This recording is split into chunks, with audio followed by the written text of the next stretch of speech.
अस्सलाम वालेकुम, मैं हूं फ़ारूक बलोच और मैं हूं सोनिया करामत। फ़ारूक, आपको पता है लाहौर और कराची का मैच होने जा रहा है जुमेरात को, और आई एम श्योर ये सोशल मीडिया पर दोबारा ट्रेंड करेगा। बिल्कुल ट्रेंड करेगा क्योंकि कराची और लाहौर के दरमियान जब भी मैच होता है बात क्रिकेट तक नहीं रहती। लोग जो है बेसिकली बहुत ज़्यादा दिलचस्पी लेते हैं, इनफैक्ट एक दूसरे की ट्रोलिंग भी शुरू कर देते हैं, मवाजना करना शुरू कर देते हैं। लेकिन मेरे ख्याल में ये सिर्फ तफरीह की हद तक रहना चाहिए। ये तो सिर्फ 1 या 2 दिन की बात है। अगर मवाजना ही करना है तो क्यों ना गवर्नेंस का किया जाए। आपको पता है सिंध और पंजाब के बजट भी अनाउंस हो चुके हैं। जी बिल्कुल, और इन दोनों सूबों के बजट का मुताला करने से ही पता चलेगा कि आइंदा माली साल इन दोनों सूबों की आवाम के लिए कैसा होगा। यानी जो दोनों हुकूमतें हैं सिंध और पंजाब की, वो अपने माली वसाइल को कैसे और कहाँ ख़र्च करेंगी और उनकी तरजीहात क्या हैं। अगर वसाइल की बात करें तो पंजाब के पास 2653 अरब रुपए का बजट मौजूद है, जो पिछले साल के मुकाबले में 18% ज़्यादा है। इसी तरह जब सिंध की बात करते हैं तो सिंध के लिए 1478 अरब रुपए का बजट मौजूद है, जो कि पिछले साल के मुकाबले में 19% ज़्यादा है। तो पहले बात कर लेते हैं कि ये पैसे आएंगे कहाँ से। पंजाब के केस में 1684 अरब रुपए वफाक से आएंगे, जो कि इसके बजट का 63% बनता है। इसी तरह सिंध के केस में तकरीबन 870 अरब रुपए वफाक से आएंगे, जो इनके बजट का 60% बनता है। यहाँ पर ये भी नोट करने वाली बात है कि पंजाब जो है अपने तमाम तर रेवेन्यू को इस्तेमाल करने के बाद भी 125 अरब रुपए बचा लेगा, जो इसका बजट सरप्लस है।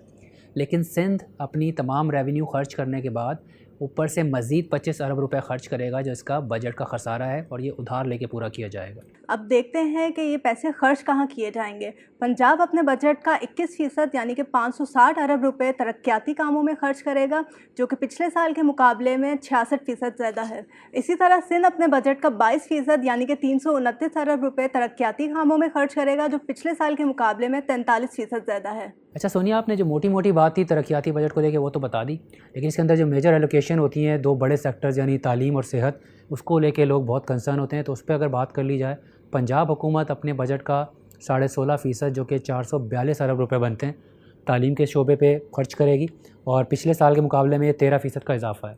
इसके मुकाबले में सिंध हुकूमत जो है वो अपने बजट का 18.5% तालीम के शोबे पर ख़र्च करेगी।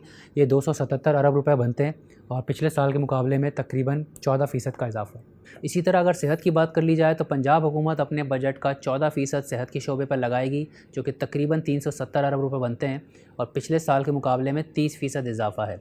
इसके बरक्स सिंध हुकूमत अपने बजट का 11.5% सेहत के शोबे पर लगाएगी, 172 अरब रुपए बनते हैं, और इनका इजाफा भी पंजाब के करीब है, यानी तकरीबन 29.5%।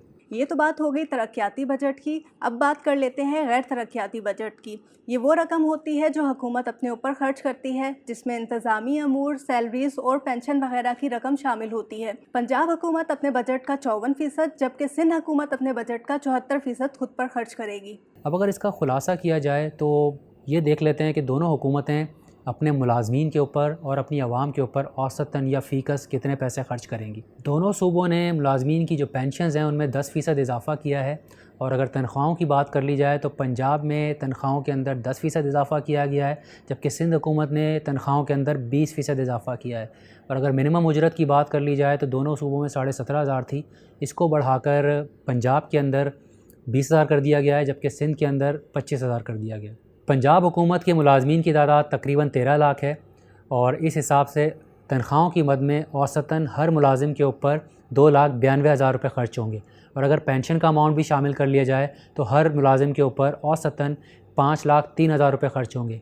इसके बरक्स सिंध हुकूमत के मुलाजमीन की तादाद तकरीबन 5.5 लाख के करीब है, और औसतन हर मुलाजिम के ऊपर 11,88,000 रुपये खर्च होंगे। अब बात करते हैं पर कैपिटा डेवलपमेंट स्पेंडिंग की, यानी अगर तरक्याती अखराजात को ले लिया जाए तो पंजाब हुकूमत हर बाशिंदे पे औसतन 760 रुपये खर्च करेगी, जबकि सिंध हुकूमत हर बाशिंदे पे औसतन 10,800 रुपये खर्च करेगी। यहाँ पर एक छोटी सी वजाहत कर दूँ, जो हुकूमत अपने ऊपर पैसे खर्च करती है यानी करंट एक्सपेंडिचर, उसको भी अगर एक नज़रिए से देखा जाए तो वो आवाम की जो खिदमात हैं आवाम के लिए उस पर खर्च होता है। यानी स्कूल टीचर्स की सैलरीज़ उसमें आ गई, डॉक्टर्स की तनख्वाहें आ गई, और जो हेल्थ केयर का स्टाफ है उनकी तनख्वाहें आ गई, और जो डिफरेंट गवर्नमेंट के इदारे होते हैं उसमें जो आपको सर्विसेज दी जाती हैं, ज़ाहिर है उनकी तनख्वाहें जा रही हैं, तो वो पब्लिक सर्विसेज की मद में ही आती हैं। तो हमने दोनों सूबे अपनी जो माली वसाइल है उसको कैसे इस्तेमाल करने वाले हैं वो आपके सामने रख दिया।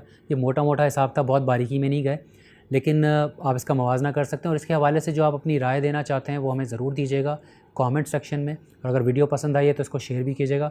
आपसे जल्द दोबारा मुलाकात होगी। अल्लाह हाफ़िज़।